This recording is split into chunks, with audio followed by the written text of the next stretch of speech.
The devil's in the details, and Agatha All Along literally didn't waste a second before dropping hints about what's to come. Did you catch these small details in the first 2 episodes?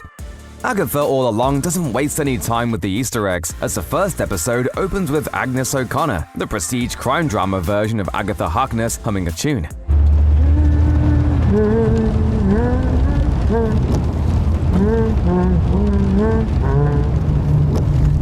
It may not ring any bells at first, but it soon becomes apparent this song will come up repeatedly throughout the show. The track in question is the Ballad of the Witch's Road, written by Kristen Anderson Lopez and Robert Lopez, who also wrote all of the catchy jingles for WandaVision. The first time we hear the full song, it's actually more of a variant, a folk rock iteration befitting a crime drama show. Later, we hear the proper witchy chant, and by that point, anyone who paid attention to this year's D23 Expo already had a good idea of what to expect. That's where Kathryn Hahn and much of the main cast took to the stage to perform their spookier version of the Ballad of the Witch's Road, which is what we hear in episode 2. This is also the episode in which viewers learn that Agatha can have her powers restored by traveling down the Witch's Road. So with Agatha humming it in the first episode, it appears a part of her has been trying to escape her TV-centric imprisonment from the first second she's on screen.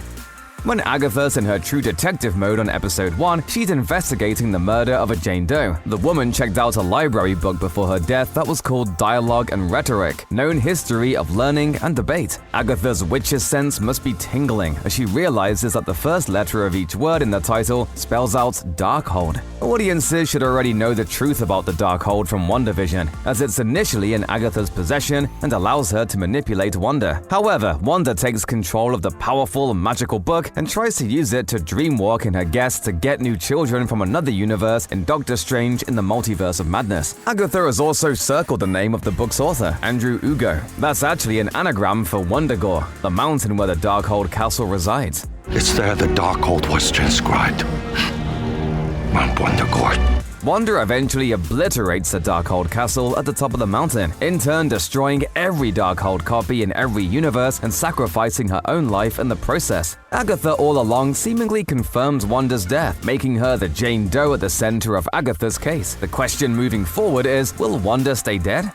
This next Easter egg is open to a few different interpretations. When Agatha is wandering the library, one of the titles in clear view in a sea of books is a large hardback copy of Stephen King's Skeleton Crew. On one hand, it could merely be a relatively creepy Marvel show tipping its hat to the prolific horror author. It could also be a small nod to the story Grammar, which is about a grandmother who tries to possess the body of her grandson after death. It's an appropriately spooky story for Agatha All Along to invoke. The Skeleton Crew is also the name of a Marvel Comics team of villains. It was founded by Red Skull and had various members over time, like Crossbones, Blackwing, and Mother Knight. It's pretty unlikely this crew would pop up in Agatha All Along, but it may just be a reference for die-hard Marvel fans. It just so happens that Skeleton Crew is also the title for a new Star Wars series coming out later this year. It may be the most cynical and least likely interpretation, but some people saw the book and theorized that Disney was dropping some subliminal hints to prime folks for the upcoming show. There was plenty of talk about whether the MCU would introduce a comic book character, Nicholas Scratch, in WandaVision, with Agatha's pet rabbit being named Senor Scratchy. The reference didn't really go beyond that, but now Agatha All Along is doubling down on potentially introducing Agatha's son. Seekest Thou the Road sees Agatha enter a child's bedroom while she's still playing detective. The room contains trophies for her missing child, Nicholas Scratch, as well as a rabbit statue, further hinting at a connection between the pet and her son. Scratch is, indeed, Agatha's son in the comics. He's also a skilled magic user who oversees life at New Salem, Colorado. Agatha leaves this community to try to be normal and actually becomes a nanny to Reed and Sue Richards' son, Franklin. Scratch sends witches after Agatha to bring her back to stand trial, but through his actions, the town ends up banishing him to the Dark Realm. Clearly, if Nick Scratch is going to show up in the MCU, that backstory will require changing. Right now, the most likely candidate for being Scratch in the flesh is the unnamed teen, who has a bit of an attitude. What were you looking for in my house? The respect of your peers and a fulfilling home life. But you were fresh out of both. He's unable to tell Agatha anything about himself, and he even mentions that his mother has passed away. With Agatha missing a son and the teen at least believing his mother's dead, it would make sense for them to fill in each other's blanks. Nicholas Scratch is merely one possibility to be the teen's true identity, and it may be a bit of a stretch in all honesty. It's clear there are higher forces at play that prevent the teen from saying his name or even revealing any backstory about himself to Agatha. Right now, the prevailing theory seems to be that the teen will end up being Billy Maximoff, who dons a superhero moniker of Wiccan. Billy has already been introduced into the MCU on WandaVision as Wanda's conjured son. He appears still very much as a young child in Doctor Strange in the Multiverse of Madness, but many assume he'll come back in some way as part of the Young Avengers, which was finally set up in the Marvels with a scene in which Ms. Marvel recruits Kate Bishop. What do you want? I'm putting together a team, and I want you on it. Wiccan is part of that lineup in the comics, so it makes sense for him to enter the fray at some point. All things are possible with the multiverse and magic, so there's no shortage of explanations for how the teen could be Billy. Additionally, Billy has a boyfriend in the comics, and we see the teen's boyfriend try to call him in episode 2. All signs appear to point to the teen being Wiccan, but those clues could easily be red herrings to throw viewers off.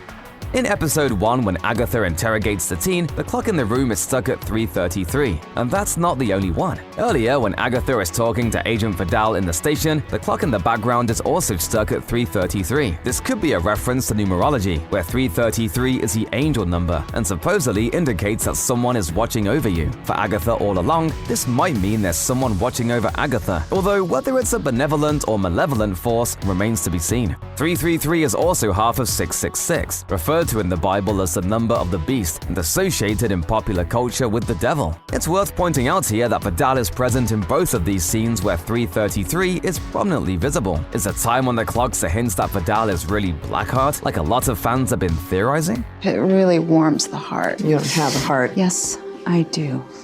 It's black. In the comics, Blackheart is a child of Mephisto, who's more or less Marvel's Satan. Is Vidal's presence around all the 333s hinting at sort of a half of 666 deal? Maybe, maybe not, but there's definitely something going on with those clocks, and it's worth keeping an eye on the time in future episodes.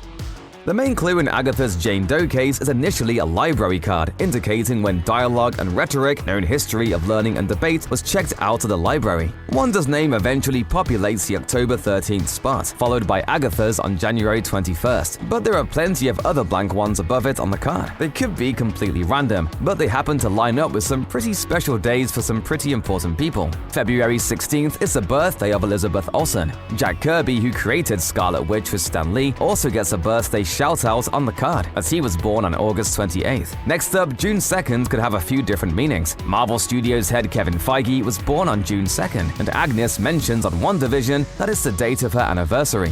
The only way Ralph would remember our anniversary is if there was a beer named June 2nd. December 28th, meanwhile, is Stan Lee's birthday, and has been dubbed as Marvel Day. The other dates are a little harder to pin down, but they may very well hold a significance we haven't uncovered yet. In order for Agatha and the teen to access the Witch's Road, they need a full coven. According to witch rules, there always have to be some nearby, and the first one they visit is Lilia Calderu, a witch skilled in divination. It's not the first time your witch-kin betrayed you, but you survive. In a way, few do. The actress who portrays her, Patti LuPone, shared her main impressions of the character with Entertainment Weekly after doing some research, saying, "She's hot, she's really hot, she's got a great body and hair." She's definitely a looker throughout her brief Marvel history, first appearing in 1973's Marvel premiere number 12. Lilia is introduced to Doctor Strange in the issue, but is promptly killed by a living gargoyle. She's only had a handful of other appearances in the comics, so she's not exactly the most recognizable sorceress for Agatha All Along to pull from. But Lilia does have a comics connection to the Book of Cagliostro and seduces Doctor Strange to retrieve it from Mordo. In 2007's Mystic Arcana Scarlet Witch number 1, Lilia says her family has been tasked with protecting the Book of Cagliostro, and it's also here that she meets Wanda as a child and can already tell she's going to become a powerful witch one day. The Book of Cagliostro appears in the first Doctor Strange movie, where it's stolen by Caecilius, so her inclusion could be yet another reference to the MCU's previous explorations of magic. Jennifer Kale, played by Sashia Zamata, was one of the Marvel characters we wanted to see on Agatha All Along. Her comics counterpart was introduced in 1972's Fear number 11 by Steve Gerber and Rich Buckler. The story sees Jennifer and her brother Andy perform a conjuration spell, inadvertently summoning the Nether Spawn. Not realizing they're now being hunted, Man-Thing enters the picture to protect them. By the end, they form a friendship with the swamp creature. Jennifer also ends up having adventures with Doctor Strange, Ghost Rider, and X-Force as well. Daniel Drum, while possessed possessing Victoria Hand, kills her in New Avengers number 31, but she resurrects herself some time later with half of her face missing. Hollywood Elite spoke with D'Amata about what fans can expect out of Jennifer on the show, and she promised some big things, saying, "Jennifer Kale, her journey is about trusting other people, trusting other witches. Could that journey involve a similar death and resurrection, or Man-Thing showing up?" Alice Wu Gulliver is the third witch Agatha seeks out to join her coven. She also has a history in Marvel Comics working for the Hong Kong police force, which is likely what she refers to when she mentions being an ex-cop. Alice's driving force for joining the coven is to find out what happened to her mother, Lorna Wu, of the rock band Lorna Wu and the Coral Shore. Rumor has it Lorna Wu was lost to the Witch's Road. Lorna is based off of August Wu from the comics. It's unclear why she received a name change, but August Wu of the Coral Shore is a powerful witch and magical guardian over Hong Kong. August is killed by a demonic entity, and when her daughter Alice becomes a cop, she tries to find her killer, even working alongside Scarlet Witch for a time. That motivation has been largely transferred to Agatha All Along. Only on the show, Lorna Wu went missing. Alice may just find the answers she's looking for as the season goes on.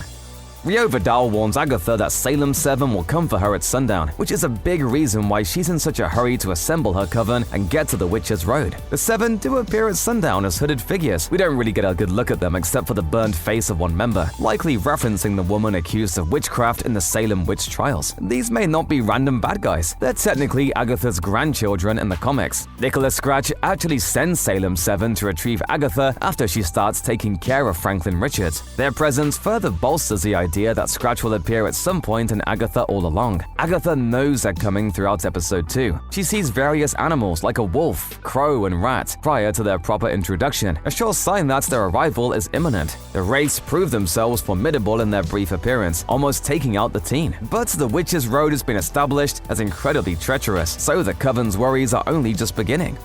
Deadpool says in Deadpool and Wolverine that The Wizard of Oz did the multiverse best, and the MCU isn't done with the allusions to that classic work just yet. There's a whole idea of how the witches need to go down a special road, much like the Yellow Brick Road, and Agatha calls the teen the name of Dorothy's dog in the second episode. I'm Agatha Harkness. This is my familiar Toto. Not only does The Wizard of Oz deal with alternate realities, which are the cornerstone of the MCU's multiverse saga, but it famously features witches, making it natural for Agatha All Along to call the 1939 classic to mind. Honestly, The Wizard of Oz is all over the MCU. Over the Rainbow plays at the end of Werewolf by Night. In Doctor Strange and the Multiverse of Madness, Strange in America Chavez walked down a yellow brick road at one point, and the working title for the upcoming Vision Quest series was revealed to be none other than Tin Man. Deadpool might have been onto something. The Wizard of Oz truly did the multiverse best, so it's no wonder Marvel continually pays homage to it. At this rate, it wouldn't be surprising if someone eventually refers to Doctor Doom as the man behind the curtain in Avengers: Secret Wars.